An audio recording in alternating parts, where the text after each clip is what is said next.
Attention, je vous préviens, dans cette vidéo, on va voyager. Allez, c'est parti. On va découvrir Geniali. Oui, klaxon, on y va. Bouclap, zoom, un outil de visioconférence. Allons-y sur Miro. Les paramètres. Créer un nouvel événement. Planifier réunion. Je peux aussi diviser en groupe. Comment on fait? Soit je fais en automatique, soit toutes les fonctionnalités, elles sont là. On va faire un nuage de mots en cliquant sur le bouton plus. On met une idée, hop, tac. Voilà, c'est moi l'idée, je suis en jaune et un brainwriting. Allez hop, il réfléchit toujours. Ajouter, c'est là, non, c'est pas là, c'est là, voilà, non, un post-it. Et ça ne marche pas? Pourquoi ça marche pas? D'accord, super.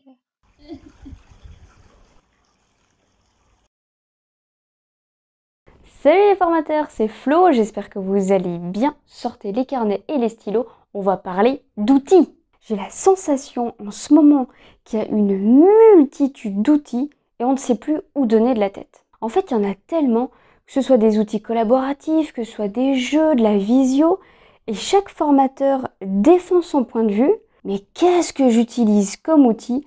C'est à cette question qu'on va répondre aujourd'hui. Depuis l'année dernière, la création et l'utilisation d'outils en visio, d'outils collaboratifs est vraiment impressionnante. En fait, le Covid aura été une excellente opportunité pour modifier notre manière d'animer. Et oui, maintenant, on va découvrir des outils collaboratifs comme Klaxoon, comme Miro. On va échanger avec nos apprenants, que ce soit à travers des outils comme Slack, comme WhatsApp. On va utiliser des outils de visioconférence, partir sur des jeux, des escape games. Il y en a plein. En tout cas, on n'a plus du tout la même approche quand on forme. Néanmoins, on peut se perdre avec cette nouvelle manière d'animer. Qu'est-ce que j'utilise comme outil? Est-ce que vraiment ça vaut le coup? Dans cette vidéo, je vais vous donner 3 étapes, 3 questions, 3 grandes questions à vous poser pour choisir l'outil qui vous correspond. Et je vais commencer par cette première étape. Avant de partir à la découverte d'un outil, on va se demander pourquoi on l'utilise. Qu'est-ce qui fait qu'aujourd'hui je veux tester cet outil? Est-ce par curiosité, parce que j'en ai entendu parler? Est-ce un collègue qui m'a recommandé l'outil, il m'a dit que c'était formidable et du coup je veux tester aussi? Je vais prendre l'exemple de Prezi.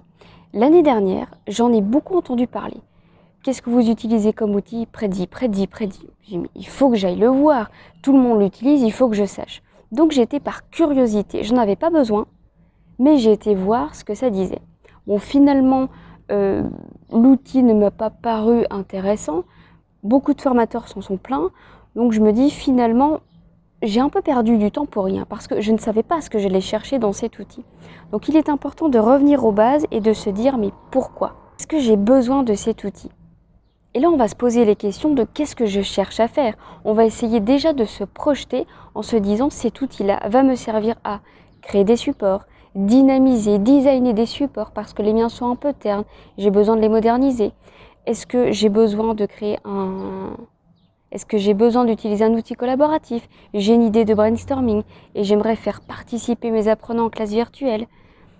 J'ai besoin d'échanger avec eux à travers la vidéo, avec de l'audio, simplement en format texte. On va se poser les questions principales, mais en fait, qu'est-ce que je cherche à faire? Cette question-là va vous éviter de partir dans tous les sens. Et on le voit, des formateurs qui défendent bec et ongle des outils en disant mais Geniali, c'est trop bien, utilisez Zoom, utilisez Bicast, utilisez... Il y en a tellement, et je trouve que les formateurs sont tellement convaincants quand ils utilisent un outil qu'on va très très vite à se perdre et aller se dire mais en fait cet outil-là, il me le faut parce que je veux faire comme tout le monde. Eh ben non. Je reprends mon exemple de support. Je vous ai dit j'ai utilisé Prezi. J'en ai utilisé d'autres et finalement, celui qui me correspond et qui me convient le mieux, c'est Canva.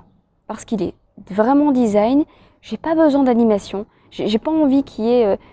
En fait, je veux m'éviter le moindre souci technique en basculant d'une slide à une autre, qu'il y ait des bugs ou qu'il y ait besoin de téléchargement, que ça prenne du temps. Non, moi je veux juste un truc simple, qui soit design et qui envoie un peu. Et donc j'utilise Canva. Mais parce que j'ai des critères de sélection. Je veux un support qui soit design, je veux pas d'animation, je veux quelque chose qui soit simple et surtout très facile d'utilisation. Moi, je veux gagner du temps. Mes supports, ils sont déjà écrits, enfin j'ai mon contenu, maintenant je veux le mettre dans quelque chose dans un support qui soit joli. Voilà ce que je cherche. Donc je vous invite à vous poser ces questions-là et à creuser. Allez le plus loin possible jusqu'à vous imaginer en animation. Je suis en formation, et bien voilà, c'est comme ça que je veux que ça se passe. Deuxième étape, deuxième grande question, en avez-vous l'utilité? Est-ce que vraiment vous allez utiliser cet outil? Votre temps est précieux. Donc vous n'allez pas tester un outil pour le plaisir, vous allez le tester parce que vous en avez un intérêt. Donc demandez-vous à quel moment en formation vous allez vous en servir. Et troisième grande étape, la troisième grande question, c'est quand allez-vous le mettre en application? Est-ce que vous avez une deadline? Est-ce que vous allez l'utiliser pour votre prochaine formation? Est-ce que vous avez un groupe pilote? Vous allez d'abord tester avec des amis, par exemple, avec votre famille, et puis par la suite, vous allez l'utiliser en formation. Comment allez-vous procéder? Ces trois grandes questions vont vous permettre de ne pas vous retrouver comme moi au début de cette vidéo, où j'ai tellement d'outils, j'ai tellement de recommandations que je sais plus où donner de la tête. Donc partez bien de cette base de pourquoi je l'utilise, qu'est-ce que je vais en avoir comme utilité et à quel moment je vais le mettre en place. Si vous voulez aller plus loin dans la découverte des outils, mais aussi comment digitaliser votre formation, eh bien je vous invite à cliquer sur le lien qui est juste en dessous. Merci de m'avoir suivi, j'espère que cette vidéo vous aura été utile. Si c'est le cas, likez, commentez et moi je vous retrouve la semaine prochaine pour une nouvelle vidéo.